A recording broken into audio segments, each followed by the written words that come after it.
Welcome back to the channel. On this episode, we're going to get one of our best builds from Faster with Finnegan and prep it for a massive road trip because we're going to Roadkill Nights and we're going to drive this car all the way from Georgia to Pontiac, Michigan.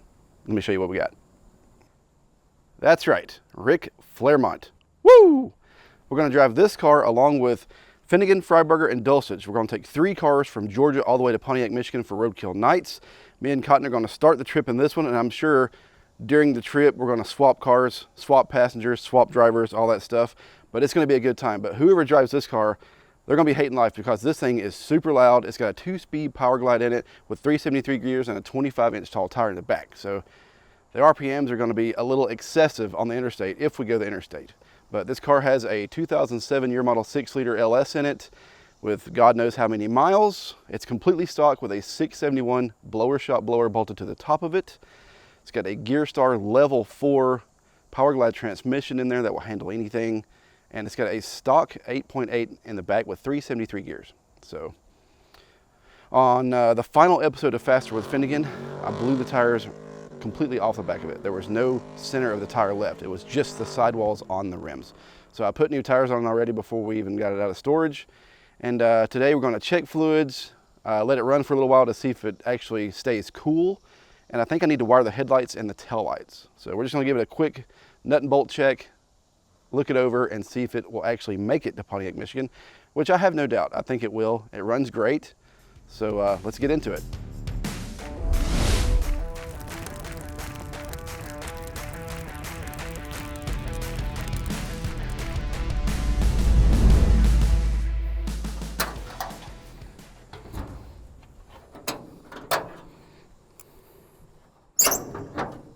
I don't know if I can do this one-handed. Let's see if I can try it. There we go. There we go.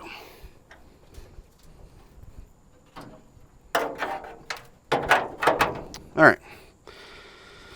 There it is. It's a thing of beauty. 671 blower shop blower, 4-inch spacer, 2 quick fuel 950 carburetors. All this was on the Thunderbird. That's where this started life. The Thunderbird that was on the show got totaled on transport truck coming back from a Roadkill episode. We then put it on this car.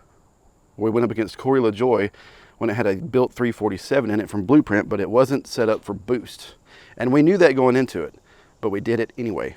So we ended up busting all the rings in that 347, and this thing sat in my yard for like 2 years, just covered in mouse turds and leaves. And we got it out, pressure washed it, and stuffed whatever I had laying around in it, which was an LS, which I know a lot of people hate, but I had it sitting here. It was collecting dust, and rather than the car sitting, not doing anything, we threw it together. So use what you got.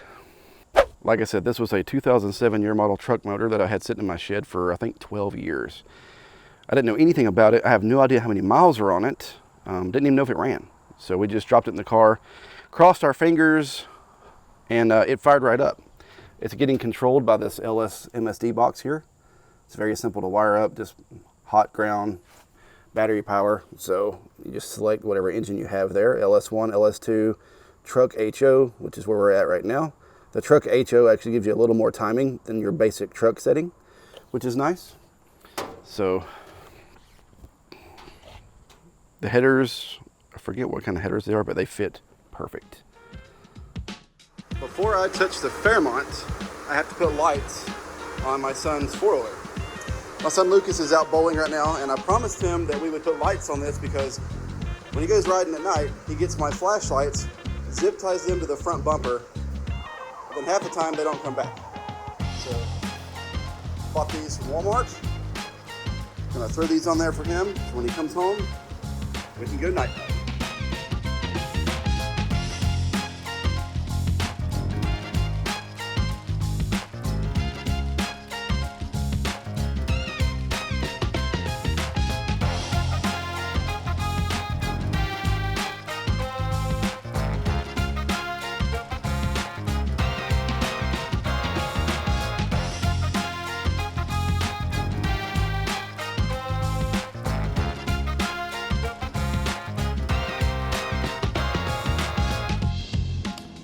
There it is. Added some tail lights, little LED tail lights. put a kill switch on it because the factory ignition switch crapped out on it. I ordered one off of Amazon. It also went bad, so I just said hell with it and just put a battery kill switch right there. There's his little toggle for his lights, so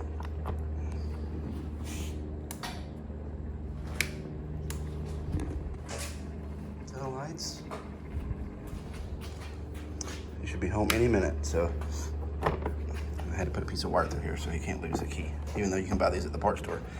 Still, we have a problem with losing keys around here, but it's ready to go. I even patched the seat.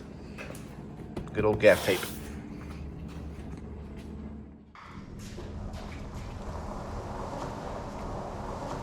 What do you think? Is it hooked up to the battery? Yeah. But it's gonna take more out of it. Wait, it don't turn on. That's because you gotta turn your kill switch on. There's no more plug rigging, that's your switch. To turn it on? Yeah, turn it, flip it up.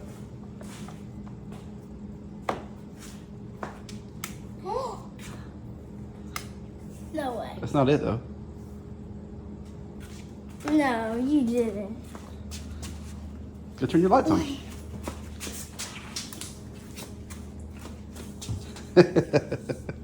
But can I keep those on so when I turn the brakes on, will it like? No, it ain't tied into the brakes. I didn't get that sophisticated with it, but I figured if you're out there riding at night and the neighbors are out there riding with you, they don't hit the back of you because that way they'll be able to see you. Yeah. It's easier for me to drive through the trails now because Yeah. it's always dark in the trails. I'm curious to see how bright they are. Once it gets dark tonight, we'll go out there and turn them on. You can't really tell much in here, but I bet they're pretty bright. So I got one low so you can kind of see in front of you, and I got one high so you can kind of see out so you know where you're going. I don't even have to do I can just. That's way better. Yeah. Can I turn the drive on? Yeah. And then it? No, I don't know. No, it won't. It won't start and drive. It won't? No. Okay. I'm gonna go drive around and come back. Sounds good. Okay. Don't drive crazy because you ain't got no helmet on.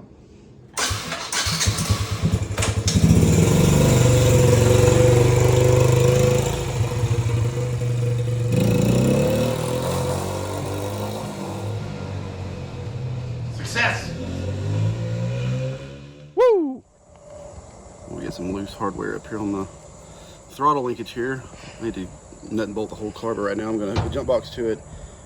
Check all the fluids, fire it up. I'm gonna let it sit here and run for a little while just to see how well the cooling system works, because when we do these shoots, we only do them for just a few minutes at a time, and most of the time they get hot.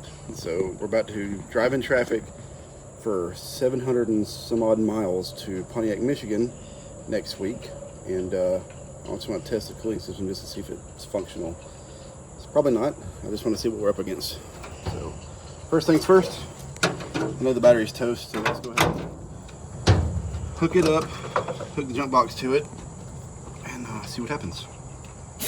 Another thing that we need to do is wire up the headlights and taillights, because being that this is a roadkill, we're probably going to be driving at night. So, and I'm pretty sure the wiring and all that stuff on this car was gutted. We only used like what we needed, which is bare minimum to make this thing run. So I'm certain the lights do not work. So we need to run a wire for the headlights and the tail lights. So like I said, once we get stuck driving at night, we won't have to use flashlights and a generator and, you know, the typical roadkill way. We would be comfy.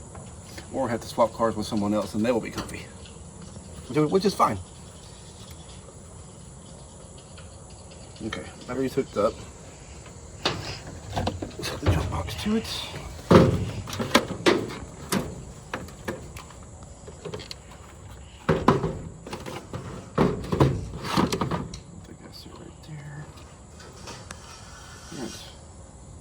Check the oil real quick before we even start it.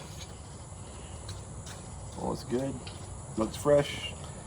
No milkshake, which is great because at the end of that episode, I put this thing almost on the rev limiter for like a minute and a half, and it lived.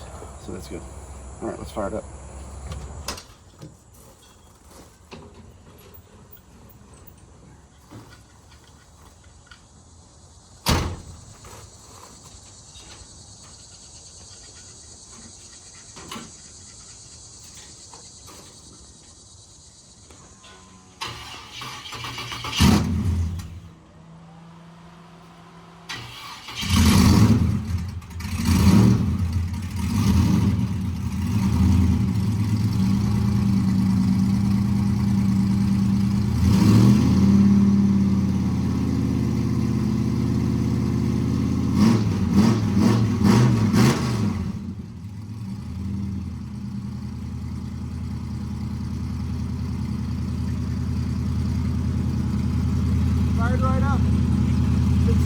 worked for like, oh man, like 6, 7 months now. Can't beat an LS.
It's almost time to try out your lights. It's almost dark enough.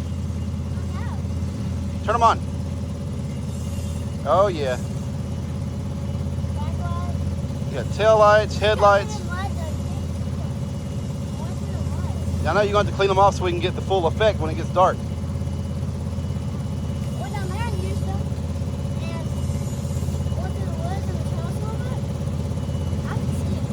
Yeah?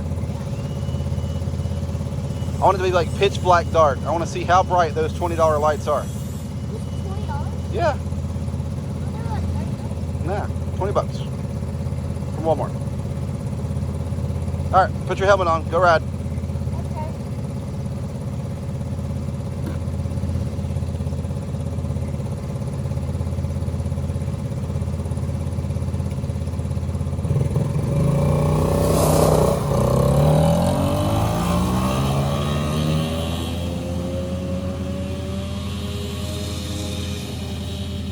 All right, it's been running for about 10 minutes and it got to about 170 degrees and it won't get any hotter than that. I know it's just sitting on the trailer, which I'm not complaining. That's good.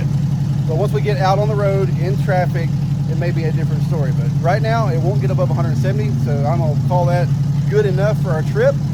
And yeah, run some wires for the lights. We're good to go. We'll see you guys in Pontiac, Michigan.